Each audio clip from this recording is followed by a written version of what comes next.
is a member of the House Appropriations Committee and a congressman representing the great state of Georgia, one of the true fiscal conservatives in Congress. Congressman Andrew Clyde, thank you so much for being here, sir.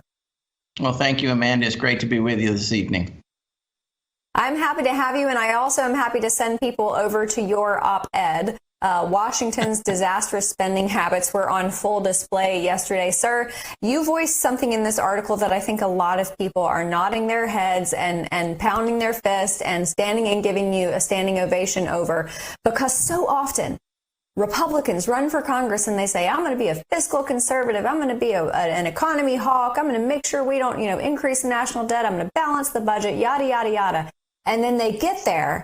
And it's like the allure of reelection or the allure of those K Street dollars come rolling in, and they forget what they ran on. Mm-hmm.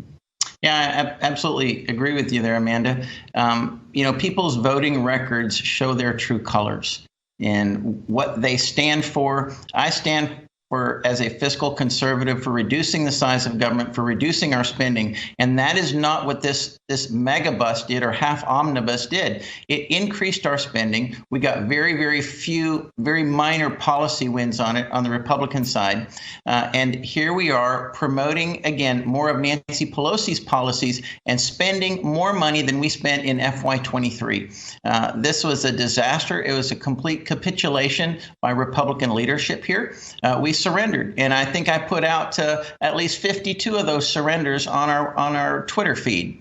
So you can see what we lost, what we passed good appropriation bills through the House, and then we lost almost every solitary bit of it. I know, it was astounding to see. I mean, there was so much good that was given up and so much bad that was accepted. One of the things I know that we've actually spoken to you about the last couple times we've had you on, your amendment to not fund prosecutions of any presidential candidates, including Donald Trump, but basically any of them, before the 2024 election. That's gone too, right? Mm-hmm. Yeah, that one didn't make it in. In fact, there was one amendment that didn't make it in that I thought would be very bipartisan, and that was the amendment to require the United States Attorney in the city of Washington, D.C. to actually report his crime statistics, as he's refusing to do, what he prosecuted and what he didn't prosecute, what he let off the hook, because the city of D.C.'s crime is going out of control. So this is an amendment that should have been in there that got stripped, and it's inexcusable. I mean, we have what happened in Georgia with Laken Riley and her murder. We have this increase in crime from illegal aliens coming across our southern border. We need to stop this. We passed the bill today that named after her in her honor, and yet 170 Democrats voted against that bill. So you can see where the Democrats really stand here. They are not for border security. They want the illegal invasion to continue at our southern border. Well, and I'm so glad you brought that up, because I think that it is important to emphasize the fact that all 170 no votes came from Democrats. And I saw Jerry Nadler out there saying that this bill was, exploiting her death for political stunts. I'm sorry, if that's the case, then anytime any legislator in Washington tries to solve a problem, I guess that's a political stunt. But sir, for those 170 Democrats, how do they justify that to their constituents when they go back home knowing that illegal immigration is the number one issue on their minds? How do they justify that? And not only that, but you have every Democrat in the Georgia delegation voted against this bill. I mean, this happened at the University of Georgia. That is the number one university in our state, or that represents our state. And this violent crime that was completely avoidable happened on our university campus. And these 5 Democrats voted against it. It's unconscionable. You're right. It's unconscionable. It makes me apoplectic over this. And there are a number of, practically all of the earmarks, I think, should be done away with, because I think that issue in principle should be done with. But the $13 billion of earmarks, things like bus stop equity in California. We had Congressman Ralph Norman on here the other day, and none of us could really figure out what that even is. Drag shows for kids in Philadelphia, paying the legal bills for illegal aliens. These are just little I don't even want to call them pet projects. It's just garbage from the left. And yet time and time again, we see this stuff shoved in. How do we finally put a stop to it? Well, I look at earmarks as literally congressional crack. Congress is hooked on it.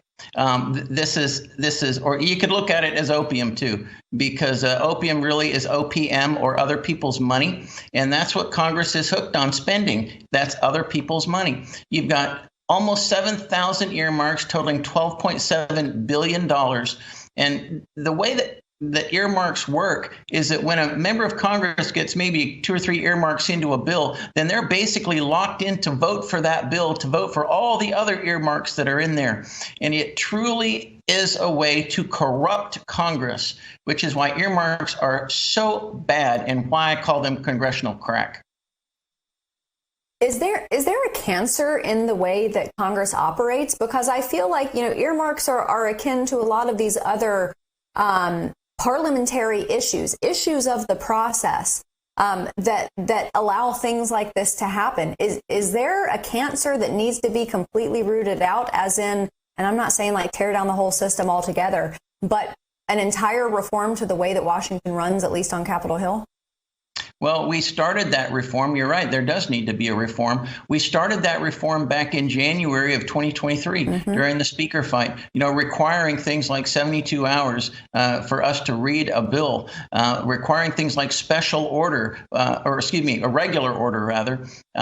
So a bill actually goes through the committee process before it comes to the House floor. Things that enable and empower members, and that takes the complete power away from leadership. This appropriations process, the way it worked, the members of the committee were literally locked out of the negotiation with the Senate. It was basically just leadership that negotiated these bills, and it was not a good negotiation. I think with it, there were some, as you saw, serious losses here. Failure after failure, surrender after surrender, and we need to change this process going forward if we're going to save this country. Yeah, the single subject bills, that was one of the shiny objects that I loved, and it disappeared unbelievably fast. It just completely disintegrated. I wanted to ask you about the status of the Capitol right now, because over the last few days, they have been installing fortifications around the Capitol. Nice fencing to protect all of you up on Capitol Hill, which you should be protected. But shouldn't the American people along the southern border be protected as well? Oh, absolutely, they should. Obviously, fencing works. The Secret Service believes in it. The Capitol Police believes in it. The Sergeant at Arms believes in it. You see it all around the Capitol, and that fencing should be on the southern border. The money that we spend fencing this Capitol should go down to actually complete President Trump's border wall, because fences work. Border walls work. But the Biden administration doesn't want that. They want the illegal invasion at our southern border to continue and to actually increase. They don't want fencing down there. That's why President Biden, in one of his first executive orders, ceased the construction of the southern border wall, which was actually being very effective under President Trump and his policies at limiting illegal immigration. Yeah, it's been unbelievable to see. Sir, we have recently learned that the debt is now climbing at a rate of $1 trillion per 100 days. Not long ago, it was 130 days. So we're now down to 100 days. Every 100 days, $1 trillion. I recently saw that a group took out a 75-foot billboard for 3 months in Times Square with a debt ticker on it.